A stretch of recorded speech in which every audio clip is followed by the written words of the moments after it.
안녕하세요. 바산관제인 홍인필 변호사입니다. 예, 오늘은 그 채무자의 그 상속 관련 이제 협의 분할이 관제인이 부인했을 때 그 금액을 채무자 입장에서 혹은 그 가족 입장에서는 좀 감액을 해달라라는 취지였던 항변을 하는 사안에 대해서 한번 소개해 볼까 합니다. 관제인에 대항한 상대방 내지 채무자 입장에서는 아주 좋은 그 사례라고 할 것입니다. 한번 보십시오. 채무자는 2019년 사건입니다. 2019년 6월 10일 날 선고가 됐고요. 8월 23일 날 1회 집회가 끝났고 68년생 채무자입니다. 기본 정보에 보시면 이제 곡가물 보관 신청이니까 환가가 된 걸 알 수 있고요. 면책 절차는 곡가물 보관 신청하고 환가가 진행되는 거는 일단은 그 보류를 합니다. 뭐 화해 계획이 이행이 안 될 가능성도 있기 때문에 일단은 바로 면책을 해주지는 않습니다. 그 다음에 주거이력을 보시면 마포구에 주로 지인 주소지에 주민등록만 이전했습니다. 그 다음에 마지막에는 2011년부터는 모친 수유의 집에 살고 있고요. 직업이력은 2014년에서 2015년 의류가죽업체 직원이었고요. 2016년부터 현재까지는 이삿짐센터의 일용직으로 일하고 있습니다.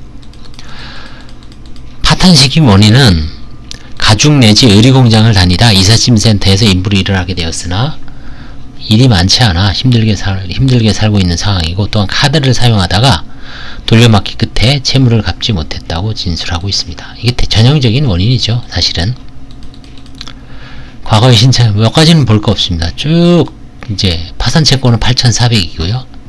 뭐 가족 관계를 한번 볼까요? 본인은 이제 51살이고요. 어머니가 계시고, 그 다음에 부인도 있습니다. 가정주부. 그 다음에 자녀들은 30살, 25살.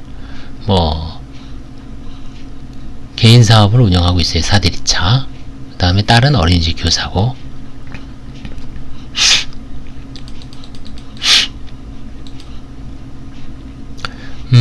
파산 채권은 8,400만원이고요.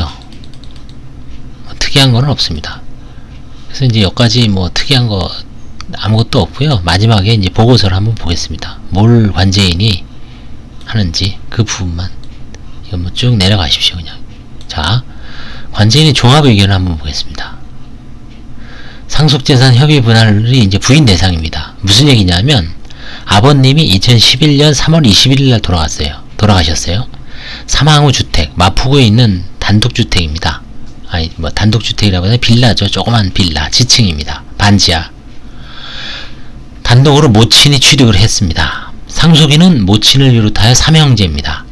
그래서 채무자의 상속 지분은 9분의 2죠. 형제들은 9분의 6, 2명씩, 3명씩.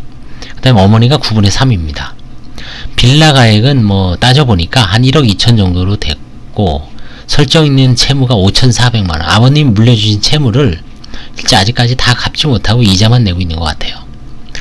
그래서 이제 1억 2천에다가 요 채무를 공제하면 실제 가액은 6천만원이죠.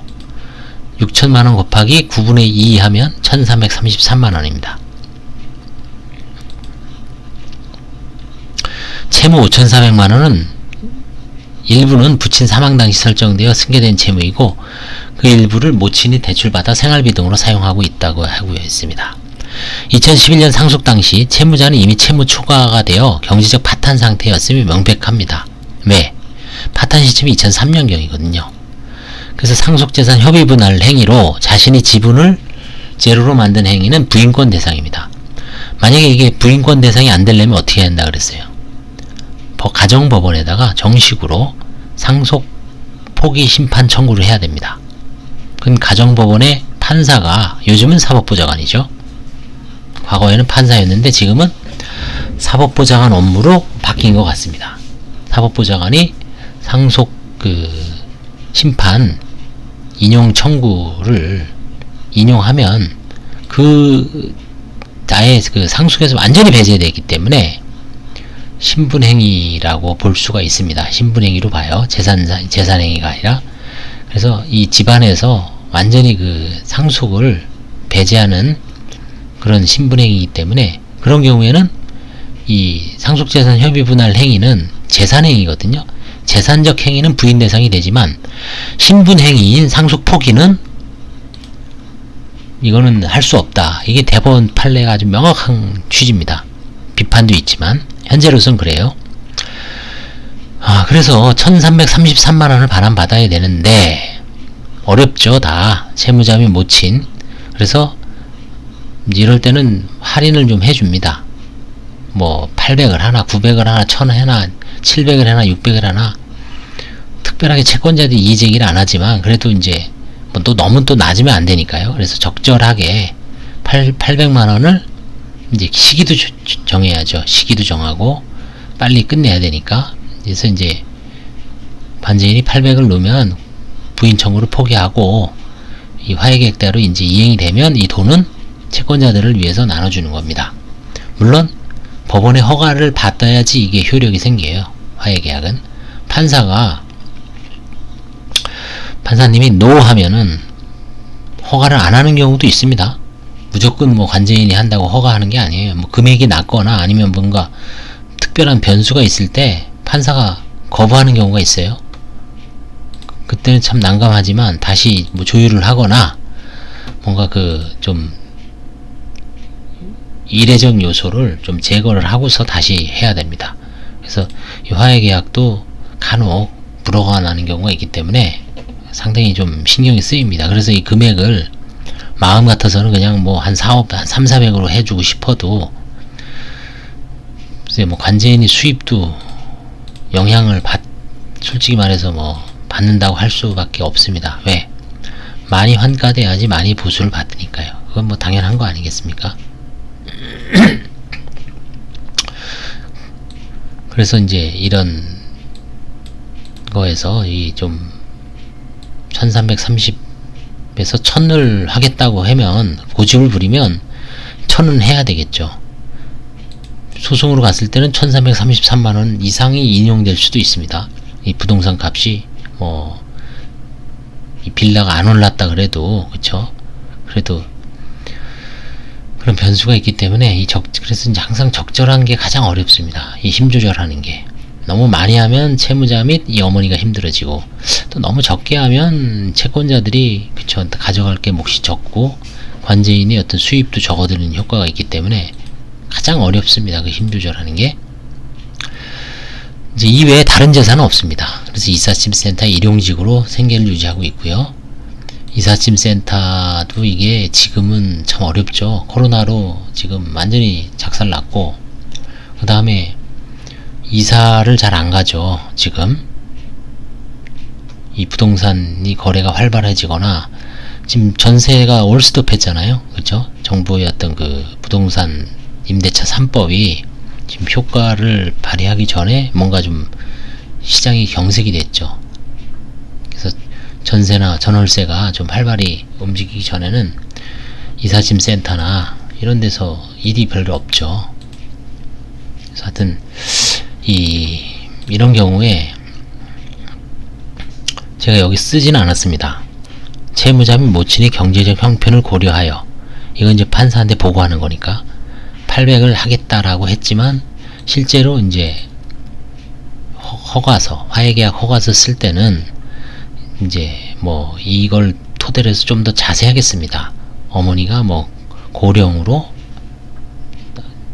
근로능력이 전혀 없는 점, 그 다음에 그동안 이걸 기반으로 해서 어머니가 뭐 생계비를 사실 조달을 해왔죠. 그리고 앞으로 남은 여명 기간 동안에도 결국 이 주택의 어떤 의존해서 살아가야 되는데 채무자가 자기 몫을 9분의 1을 다른 형제들은 다 포기했잖아요. 그렇죠? 근데 채무자는 자기 몫만 해내는 것도 조금 그러니까 생계비 정도는 좀 유보해 놓는 게 맞죠. 그런 내용을 좀 쭉 씁니다. 자세하게. 보고서에도 쓸 수 있지만 실제는 저는 이제 스타일이 화해계약서에도 자세하게 씁니다. 그런 거를. 그래서 그건 약간 좀 차이가 있고 관제인별로. 그래서 이제 결국은 채무자의 대리인, 채무자들은 이런 유사한 사건이 많죠. 이게 되게 많습니다. 이게 보편상자라 그랬죠. 보험금하고 보증금에 관한 환가가 가장 많고요. 편파행위가 가장 두 번째입니다. 상속이 세 번째입니다. 상속 협의 분할이 그 중에 더 많습니다. 미등기 상속보다. 그 정도로 이게 톱 3에 들어가는 겁니다. 그러니까 얼마나 많다는 거예요. 그쵸? 협의 분할이. 협의 분할로 한다는 얘기죠. 대한민국에서는. 상속 포기 안 하죠. 왜? 시간이 많이 걸려요. 요즘은 아무리 사법부장관이 빨리 해줘도 몇 달 걸리죠. 한 두세 달 걸릴 겁니다. 근데 협의 분할은 인감만 쫙 띄워다 주면은 진짜 법무사가 빨리 움직이면 2, 3일 내로 하루 이틀 내에 싹 등기 필증이 싹 나오고 깔끔하게 해결되죠. 등록세만 내면 되고 상속세는 면세 정도니까. 등록세 뭐 2%인가요? 얼마 내죠? 그럼 이거 한 240 정도 내고, 그 다음에 이제 법무사님 수수료 한 몇십만원 주고, 그 다음에 뭐 인지, 증지 뭐 이런 거 쭉 있습니다. 기타 잡비. 그래서 그거 딱 뭐 비용 만약에 뭐 250이다 그러면 삼형제 어머니 빼고 80씩 n분의 1 하자. 83, 24.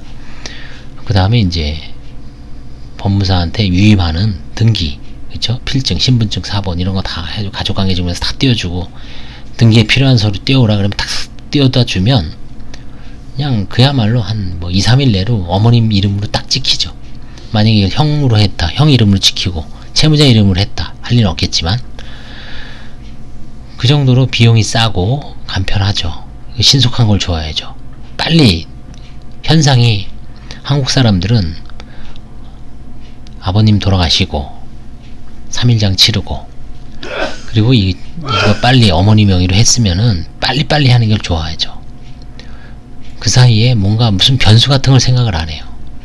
다 모여서 자, 우리가 이걸 상속 포기를 할지 상속 협의 분할을 할지 최소한 변호사나 법률 전문가의 자문을 얻어야 돼요. 원칙적으로는.